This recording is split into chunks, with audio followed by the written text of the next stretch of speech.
अस्सलामुअलैकुम, टैक्स और आपके साथ मैं हूं सबा शेख और आज इस टॉपिक के ऊपर हम डिस्कस करेंगे वो है न्यू सेल्स टैक्स रिजीम। तो इसके बारे में बहुत सारे लोग बात कर रहे हैं कि ये जो न्यू सेल्स टैक्स रिजीम है अभी किस तरीके से इम्प्लीमेंट होगी, किस तरीके से इसके ऊपर सारा प्रोसेस होगा। इसके लिए बात करने के लिए हमारे साथ मौजूद हैं टैक्स एक्सपर्ट अनवर काशिम मुमताज़। कैसे हैं आप सर? मैं ठीक हूँ, आप बताएं। खैरियत? बिल्कुल ठीक ठाक सर। एक तो बजट आ गया, बजट के बाद अब नए नए इशूज़ भी सामने आ रहे हैं, लोगों के तहफ़्फ़ुज़ात भी सामने आ रहे हैं, तो थोड़ी सी ज़रा सा हम बात करेंगे इसके ऊपर न्यू सेल्स टैक्स रिजीम पे। देखिए, हमारे प्रोग्राम में हमेशा ही बात करते हैं, लेकिन जब आज मैं प्रोग्राम के लिए आ रहा था तो मैं सोच रहा था कि ये जो सेल टैक्स का निज़ाम और को उन्होंने रीवैम्प किया है, तो हम एक तरफ तो हम पाकिस्तान को देखते हैं, एक तरफ पाकिस्तान की मईशत को देखते हैं, एक तरफ पाकिस्तान के कारोबार को देखते हैं, एक तरफ पाकिस्तानी लोगों को देखते हैं।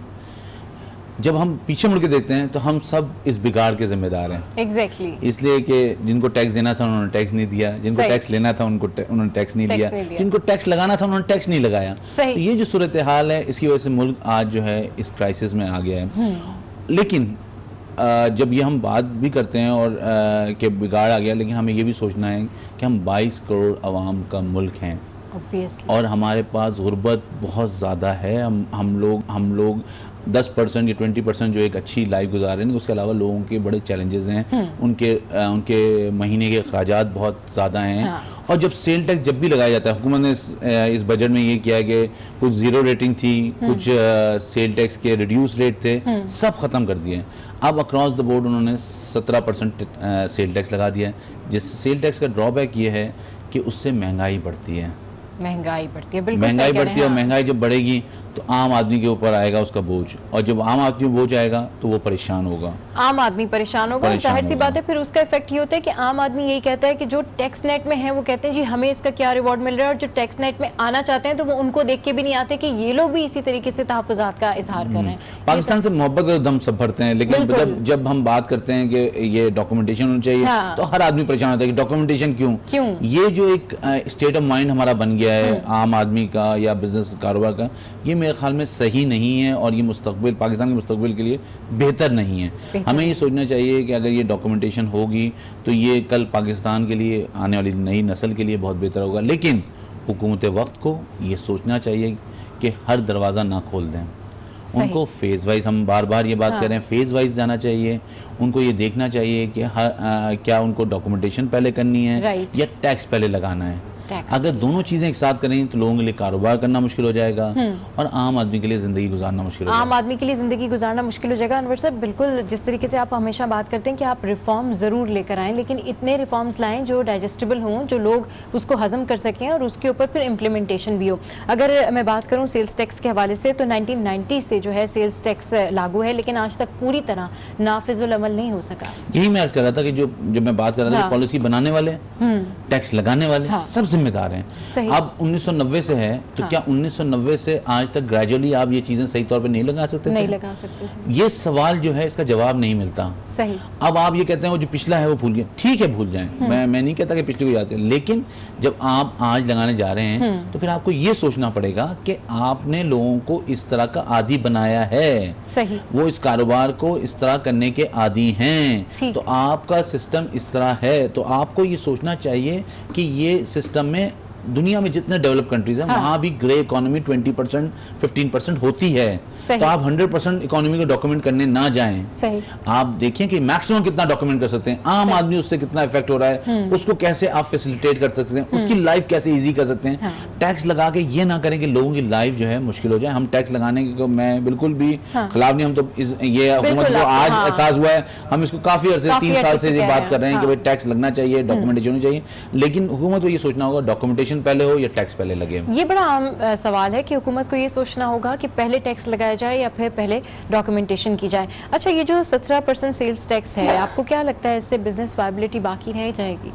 देखिए हमने लास्ट जब हम प्रोग्राम में थे तो हमने एक साहब ने बताया था कि मैं 3000 की चीज खरीदी थी तो 4000 की हो गई मिली उनको ना। तो अब 17% लोगों का मार्जिन नहीं होता जो सेल कर रहा होता है रिटेल में, अब 17% टैक्स लगा के तो वो खुद तो नहीं देगा, वो आगे पास ऑन करेगा। सेल टैक्स का जो सबसे बड़ा अलमिया है वो पासिंग हैंड्स है। अब मैं अगर रिटेलर हूँ और आप मेरे पास कोई चीज खरीदने आई है तो मैंने 17% लगा के आपसे ले लेना है। अब क्या हुआ, एंड ऑफ द डे जो आपको चीज लेनी थी वो महंगी हो गई।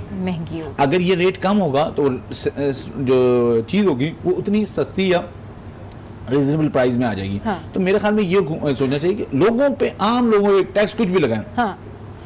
आम आदमी, आम पाकिस्तानी, आम शहरी वो जो है, जो कि और जो लोग गुर्बत के चैलेंजेस को जो फेस कर रहे हैं, तो वो लोग हैं, उनके लिए लाइफ आसान होनी चाहिए। टैक्स का इम्पैक्ट उन पे नहीं आना चाहिए। टैक्स का इम्पैक्ट उन पर। अनवर साहब, जिस तरीके से आप कह रहे हैं कि एक आम आदमी मुतासिर होता है और फिर जब उसके ऊपर ये इम्पैक्ट आता है तो जाहिर सी बात है उसकी जानिब से तहफ़्फ़ुज़ात का भी इजहार किया जाता है। तो वहीं जहाँ पर जैसे आप लास्ट प्रोग्राम में भी बात कर रहे थे कि जो टैक्स हम पे करते हैं, तो टैक्स पेयर का ये हक होता है कि वो ये जाने कि उसके टैक्स का पैसा जो है वो कहाँ लग रहा है, उसकी भी अकाउंटेबिलिटी होनी चाहिए।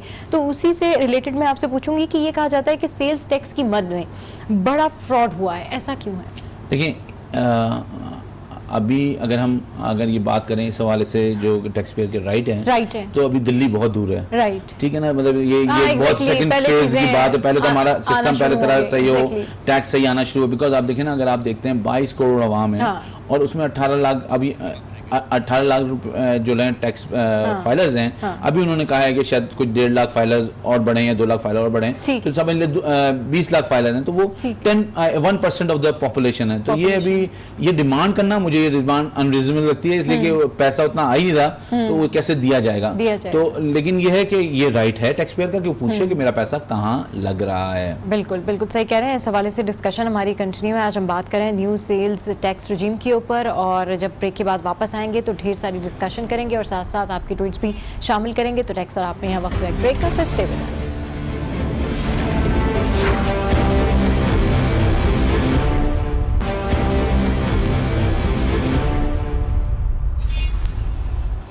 Welcome back now. तो हम बात कर रहे हैं न्यू सेल्स टैक्स रिजीम के ऊपर, और इस हवाले से बहुत सारे तहफ़्फ़ुज़ात हैं, बहुत सारे क्वेश्चंस हैं, और आपके तमाम ट्वीट्स और आपकी तमाम चीज़ें हम शो में शामिल करेंगे। लेकिन अभी हमें ज्वाइन किया है अदनान मुफ्ती साहब ने, सेल्स टैक्स एक्सपर्ट है। बहुत शुक्रिया सर, आपने टैक्स और आपके लिए वक्त निकाला। जी अनवर साहब, क्या पूछना चाहेंगे? अस्सलाम वालेकुम अदनान, कैसे हैं आप? ठीक हैं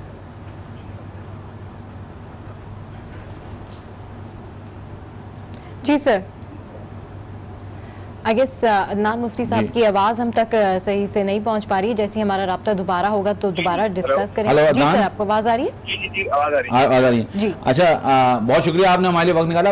हम बात ये कर रहे थे कि ये जो पूरा सेल टैक्स का निज़ाम को रिवैम्प किया है, आप कैसे देखते हैं इस चीज़ को? देखिए अनवर, इसके दो पहलू हैं जी। पहली बात तो ये है कि कानून में, एक तो हम बात करते हैं कानून की। कानून तो देखिए नया नहीं है, कानून तो हमेशा से ऐसा ही था कि जो भी लोग कुछ कानून में बताया गया है कि लोगों को जिनको सेल्स टैक्स के अंदर रजिस्ट्रेशन की जरूरत है, जिसमें रिटेलर और होलसेलर, क्योंकि आजकल सबसे ज्यादा शोर और सबसे ज्यादा ताउज़ात उन्हीं की तरफ से आ रहे हैं, तो रिटेलर और होलसेलर और डिस्ट्रीब्यूटर, डीलर, यानी कि जिसको आप मिडिल मैन कहते हैं खास तौर पे, वो और रिटेलर, इनकी रजिस्ट्रेशन की लायबिलिटी पहले से थी, हमेशा से है कानून में। अच्छा, ये भी एक अपनी जगह बहरहाल एक मुझे हकीकत है कि सेल्स टैक्स के कानून पे अमल दरामद कभी नहीं हो सका, और बहुत सारी वजूहात की बिना पर, जिनमें से बहुत सारे प्रैक्टिकल भी इशूज हैं और कुछ कहते हैं कि बिजनेस रियलिटीज भी हैं। रजिस्टर नहीं हुए, ये पूरा सेक्टर रजिस्टर नहीं हुआ। इसी वजह से आप देखें कि रिटेल सेक्टर हमारा और डिस्ट्रीब्यूशन सेक्टर जो है, सप्लाई चेन जिसको मैं कह सकता हूँ, वो सब अनरजिस्टर्ड है। तो ये आज गवर्नमेंट ने जाके जो है ना वो ये स्टेप लिया है, और ये उन्होंने कदम लिया है कि वो कहते हैं कि नहीं जी, हमें अब रजिस्ट्रेशन ही करनी है और अब हमें इन सबको टैक्स नेट में लाना पड़ेगा। तो बस ये बात है, कानून नया नहीं है। नहीं, देखें, कानून नया नहीं, कानून तो बिल्कुल नया नहीं है, सही बात है, और इनको सबको पहले भी रजिस्टर होना था। लेकिन बात सूरत हाल जो यहाँ पे है वो ये है कि हुकूमत डिफरेंट SRO या डिफरेंट स्टैंडिंग ऑर्डर के जरिए उनको जीरो रेटेड या उनको रिड्यूस रेट पे रखा हुआ था, या उनको फर्दर टैक्स पे लेके आए हुए थे। तो इस तरह वो जो एंड कंज्यूमर है उन पे बर्डन नहीं पड़ रहा था। आप कैसे देखते हैं इसको? देखिए, अनवर आप ये जरा गौर करिए कि जितने भी अगर हम रिटेल सेक्टर की बात करें जी। तो रिटेल सेक्टर ज्यादातर वो गुड्स बेच रहा है जिन पे ऑलरेडी मैन्युफैक्चरर टैक्स दे चुका होता है, यानी कि साबुन हो गया, टूथपेस्ट हो गया, चाय हो गई, ये सारी चीजें जो है ना वो ज्यादातर टैक्स नेट से टैक्स उसमें लागू होता है, यानी कि कस्टमर, मैं और आप अगर बाजार में जाके कोई चीज खरीदते हैं उसमें सेल टैक्स ऑलरेडी है, हम टैक्स दे रहे होते हैं। बिल्कुल सही है, बिल्कुल सही है। जो मेरी नजर में मसला है वो सेल्स टैक्स नहीं है, वो मसला इनकम टैक्स है। ठीक है, क्योंकि जो लोग सेल्स टैक्स दे रहे होते हैं और कस्टमर से भी रिकवर हो रहा होता है, मगर होता है कि मिसिंग लिंक होता है, ये जो रिटेलर और डिस्ट्रीब्यूटर जिससे हम तक सामान पहुंचता है, ये लोग खुद रजिस्टर नहीं होते, इसलिए इनकी जितनी भी परचेज और सेल और जितनी बिजनेस ट्रांजेक्शन है वो डॉक्यूमेंट नहीं होती और उसको कोई इनकम टैक्स नहीं मिलता। सही है। तो ये बेसिकली जो मसला है मेरी नजर में वो सेल्स नहीं, लेकिन अदनान आप ये भी तो देखेंगे ना कि ये सप्लाई चेन को आपने मैन्युफैक्चर के अंदर रोक दिया था, उसके बाद वो नीचे नहीं जा रही थी।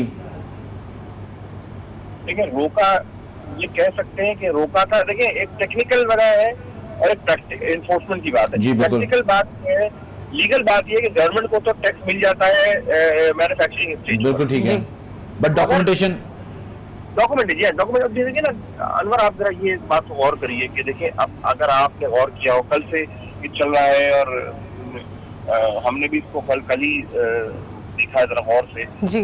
ये भी बहुत चांसेस हैं कि इस वक्त आटे पर भी, हालांकि चेयरमैन साहब ने इसकी डिनाइल किया है, मगर आटे पर भी सेल्स टैक्स लग चुका है। जी हाँ। अब आप ये जरा देखिए कि इस बजट में चीनी पर, दूध पर, कुकिंग ऑयल पर, आटे पर, मतलब अब रह क्या गया है?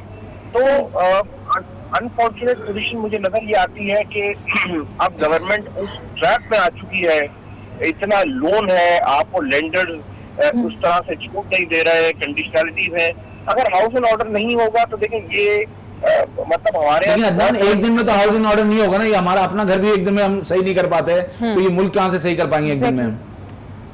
देखें अनवर, मैं इस बात से आपको बिल्कुल मुत्तफिक हूँ, मगर देखें मेरी नजर में, मैं आप भी पूरे सेक्टर को देखते आए हैं, हमने भी कुछ ना कुछ एग्जामिन किया है। देखिए एक बात तो बड़ी वाज़ेह है, बड़ी स्ट्रॉन्ग रीजन, देखिए प्रिंसिपल स्टैंड होता है। मैं समझता हूँ अगर आज ट्रेडर गवर्नमेंट को ये प्रिंसिपल अपनी, यानी कि उसूली वो दे दे, ये गारंटी दे दे कि ठीक है जी, हमें आप 6 महीने तक आप वो ना करें, हम 6 महीने बाद रजिस्टर हो जाएंगे, ठीक, या आप एक काम करें कि जी फिक्स टैक्स में आज हमें ले आइए, हम सब रजिस्टर होने को तैयार हैं, सारी मार्केटें रजिस्टर होंगी, बेशक 1000 रुपए ले, 2000 रुपए ले, ठीक। अगर ये भी देखिए ना, इनकी तरफ से कोई ऑफर, अगर मुझे नहीं पता ऐसी ऑफर आई, अगर ये लोग यहाँ से भी ऑफर करें, ये बात आप बिल्कुल ठीक कह रहे हैं, एक ही दिन में ये नहीं हो सकता कि जादू में चिराग नहीं, और बहुत बड़ा क्राइसिस डेवलप होता नजर आ रहा है। मगर गवर्नमेंट भी, अगर आप गवर्नमेंट की तरफ जाके देखें तो गवर्नमेंट के पास भी क्या क्या वो है,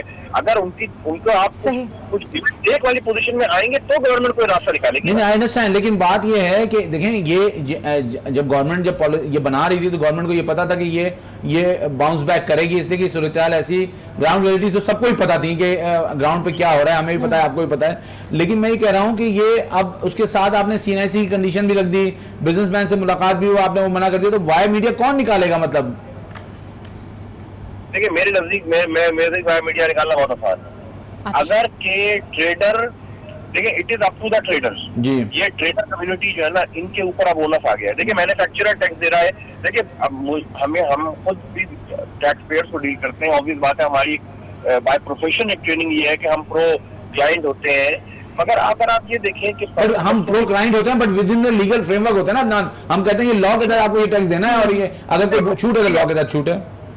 मैं उसी तरह आ रहा हूँ। देखिए परसों जो एडवाइजर है हफीज शेख साहब, उन्होंने भी एक प्राइम मिनिस्टर के साथ जो आए थे तो उन्होंने सवाल किया था कि आखिर ट्रेडर्स टैक्स क्यों नहीं देना चाहते। अब इसका कोई जवाब नहीं है, पूरी मार्केटें भरी हुई हैं, और देखिए ना कब तक ये होगा, ये बात फैक्ट नहीं है कि आज आटे पर टैक्स लगा है, कल नहीं, लेकिन और क्या लोगों को आदि तो हुकूमत वक्त जो भी उस वक्त होगी, और पॉलिसी मेकर्स ने बनाया ना इस तरह का आदि। तो मैं मुत्तफिक हूँ आपसे अनवर, यही मैं कह रहा हूँ आपको कि आज जाकर अगर ट्रेडर्स गवर्नमेंट के पास देखें कोई ऑप्शन ही नजर नहीं आता। जी हाँ। अगर ट्रेडर्स जो कि एक बहुत बड़ा स्टेक होल्डर है, अगर वो जाकर गवर्नमेंट को ये कहें कि जी ठीक है, हम आपकी जो आपने किया कानून में था, सब कुछ था, हमारी भी आदतें खराब थी, हमारे यहाँ भी सिस्टम नहीं था, आप एक काम करें, सहल तरीन एक सेपरेट निजाम ले आई है, जिसमें सबसे पहली बात यह है कि हम रजिस्टर होने को तैयार हैं, हमें कोई हमारा ऑडिट नहीं होगा, कोई हमारी दुकान पर नहीं आएगा, कोई हमारी फैक्ट्री पे छापे नहीं पड़ेंगे,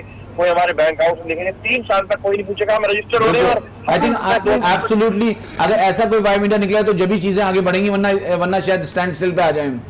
बिल्कुल ठीक है। अच्छा, आप मुझे ये बताइए, जो 1125 विड्रॉ किया है और इसके बाद जो जीरो रेटिंग के इफेक्ट आ रहे हैं, अब जो सबसे बड़ा यहाँ पे तो एडवाइजर टू फाइनेंस वो कहते हैं एक्सपोर्ट आप करते हैं तो कोई कमाल नहीं करते हैं, वो उन्होंने ये भी स्टेटमेंट दिया है जिससे एक्सपोर्टर्स तो बड़े नाराज हैं। तो आप क्या समझते हैं, इंडस्ट्री को इससे इम्पैक्ट होगा?